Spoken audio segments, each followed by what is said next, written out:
সকাল 5টা থেকে 11টার ভিতরে সংসারের সমস্ত কাজ সেরে ঠাকুর পুজো দেওয়া, রান্না সব কিছু কমপ্লিট করলাম। তো গুড মর্নিং বন্ধুরা, সবাই কেমন আছো? আশা করি সবাই ভালো আছো, সুস্থ আছো। যে যেখানে আছো ঈশ্বরের কাছে প্রার্থনা করি সবাই যেন ভালো থাকো। আমরাও সবাই ভালো আছি। এসআর অফিসিয়াল পরিবারের সকলকে স্বাগত জানিয়ে আজকে আবারও নতুন একটা ব্লগ নিয়ে চলে আসলাম। ব্লগের প্রথম থেকে শেষ পর্যন্ত আমার সাথে থাকো, দেখতে থাকো। আশা করি আমাদের ভালো লাগবে। স্নানটা করে দেখো চলে এসেছি এইদিকে ঠাকুরের বাসনগুলি মাজতে। ঘুম থেকে উঠে তো সম্পূর্ণ সব কিছুই সেরে নিয়েছি। ঘর মোছা, কাপড় ধোয়া, ঘর ঝাড়ু দেওয়া, বাসন ধোয়া, সম্পূর্ণ সব কিছু সেরে নিয়েছি, নিয়ে চলে এসেছি। আর এখন বাজে কটা জানো? এখন বাজে 8টা। আর আমি ঠাকুরের বাসনগুলি দেখো মেজে নিচ্ছি। মেজে গিয়ে তারপর পুজোটা সেরে নেব, কারণ আজকে হলো বৃহস্পতিবার, গুরু পূর্ণিমা। তার জন্য আমি কালকে রাতেই ভেবে রেখেছি সকালে উঠে তাড়াতাড়ি সম্পূর্ণ কাজ সেরে আগে আমি ঠাকুর পুজোটা দিয়ে দেব। যেহেতু আজকে আরও পূর্ণিমা, তার মধ্যে বৃহস্পতিবার, তো তার জন্য আর কি ভাবলাম উপোস থেকে পুজোটা দেব। অন্য বৃহস্পতিবারে তো চা খেয়ে নেই, খেয়ে তারপর পুজো দিই। তো পূর্ণিমা যেহেতু পড়েছে বৃহস্পতিবার, তার জন্য আর কি বৃহস্পতিবার পূর্ণিমা পড়লে উপোস থেকে পুজোটা দিলে ভালো হয়। তার জন্য আমি কালকে রাতেই ভেবে রেখেছিলাম। তার জন্য যেরকম ভাবনা সেরকম কাজ সেরে নিলাম দেখো। আর এইদিকে দেখো কাপড়গুলো সব মেলে দিয়েছি, এগুলি সব ধুয়েছি। তারপর ঠাকুরের কাপড়গুলিও ধুলাম, ধুয়ে তুলসীকে স্নান করালাম, গাছে একটু জল দিলাম, দিয়ে ফুল দুব্বা সব রেডি করে নিয়ে এসে দেখো ঝটপট করে ঠাকুর পুজোটা দিয়ে দিয়েছি, দেখেছ। আর আজকে ফুল বেশি পাইনি জানো তো, এই যে বললাম বৃহস্পতিবার পূর্ণিমা, তার জন্য মানে সবাই ফুল নিচ্ছে। আর মানে একটুখানি কম হয়েছে, তার জন্য আসনটা বেশি ভালো লাগছে না আজকে দেখতে। বেশি বেশি করে ফুল দিলে খুবই ভালো লাগে, তৃপ্তি লাগে।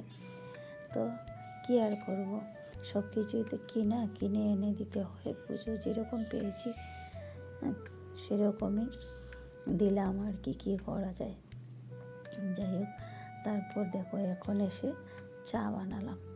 এখন চা খাবো, খেয়ে তারপর পুজোটা সেরে। অনেকটা টাইম লেগেছে, বৃহস্পতিবারে পুজো দিতে গেলে অনেকটাই টাইম লাগে, ঠাকুরের কাপড় চেঞ্জ করে পুজো দিতে।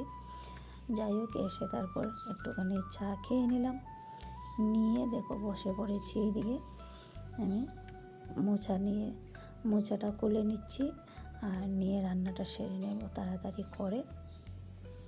সেরে আমি আবার এক জায়গায় যাবো, তার জন্য আরও তাড়াতাড়ি করছি।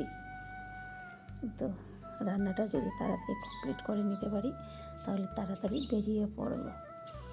আমার যাওয়ার আছে এক জায়গায়, মানে আমাদের বাড়ির থেকে প্রায় 1 ঘন্টা রাস্তা যাব। এইখান থেকে আসবো, এসে খাওয়া দাওয়া করে আমি আবার যাব আমার বাবার বাড়িতে বিকেলে। তো বাবার বাড়িতে মোট কথা যেতে যেতে আর 1.5 ঘন্টার রাস্তা বাসে করে গেলে। তো যাব বাবার বাড়িতে, তার জন্য আর কি তাড়াতাড়ি করছি। আর নিরামিষ রান্না করছি, যেহেতু আজকে পূর্ণিমা, তার জন্য আর কি একটুখানি দেখো কিচ্ছু রান্না করছি না আজকে। কিন্তু এই যে শুধু মোছার ঘন্ট করছি আর ভাত, আর কিচ্ছু রান্না করছি না। কিন্তু তোমরা বলতে পারো শুধু মোছার ঘন্ট দিয়ে কীভাবে ভাত খাবে। দেখো সব দিন তো সমান নয়, এক দিন দেখবে তো 5 তরকারিও হয়, আর এক দিন দেখবে তো শুধু 1 তরকারিও হয়, তাই না? তো যেহেতু তাড়াহুড়া, তার জন্য আর কি আর বেশি কিছু ভেজাল করছি না, আমি ওই মোচার ঘন্টটাই করছি। আর আবার তো এসে যাব গাড়ি করে। আর আমার একটা কী জিনিস জানো, গাড়িতে বসলে আমার অনেক বমি হয়, তার জন্য আর কি মানে এসে করি না, আমি বেশি খাওয়া দাওয়া করে গাড়িতে উঠি না। আর এদিকে সময়েরও তো অভাব, বেশি রান্নাবাড়া করার সময়ও নেই, তার জন্য। তো রান্নাটা কমপ্লিট করলাম, করে আমি রেডি হয়ে গেলাম দেখো। আর এখন আমি এই যে ঔষধটা খেয়ে নিচ্ছি। এটা তোমার খেতেই হবে, না খেলেও হবে না। তো ওষুধ খেয়ে তারপর বেরিয়ে পড়ব। আর এইদিকে ঘন্টটা কেমন করে করেছি জানি না, তোমরা কে কীরকম করে করো। মোচার ঘন্টটা করলাম আমি। আলুগুলি প্রথমে ভেজে নিলাম, দেখতেই পেলে। তারপর এই যে 5 ফোড়ন, তেজপাতা, শুকনো লঙ্কা দিয়ে ফোড়ন দিয়ে দিলাম, দিয়ে তারপর একসাথে ছেড়ে দিয়েছি। দিয়ে তারপর একটু ভালো করে কষিয়ে টষিয়ে ঘি গরম মশলা দিয়ে নামিয়ে নিয়েছি।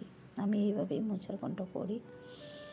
তারপর তো এই যে বললাম গেছিলাম, তো গেলাম, গিয়ে করে ফিরতে ফিরতে বন্ধুরা বেজে গেছে 4টে। তো এসে তাড়াতাড়ি করে ওই একটু ভাত খেলাম। দুপুরে তো আর খাওয়া হয়নি, চলে গেছিলাম 11টার মধ্যে চলে গেছিলাম।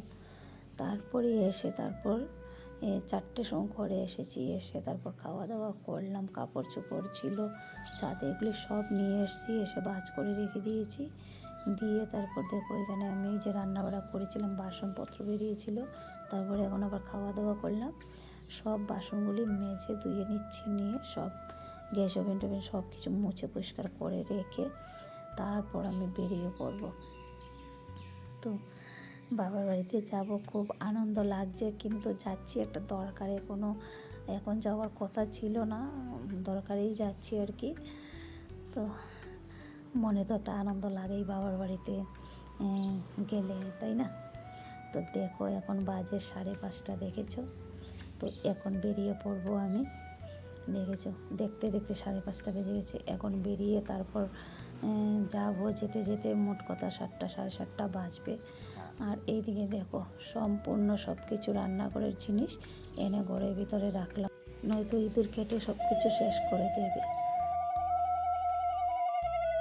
আমার আর বাবার বাড়ি যাওয়া হলো না আজকে, কারণ আমি যেতে যেতে বাস স্ট্যান্ডে লেট হয়ে গেছে, গিয়ে দেখি গাড়ি নেই। তারপর আবার ঘুরে আসলাম বাড়িতে, কালকে সকালে যাব।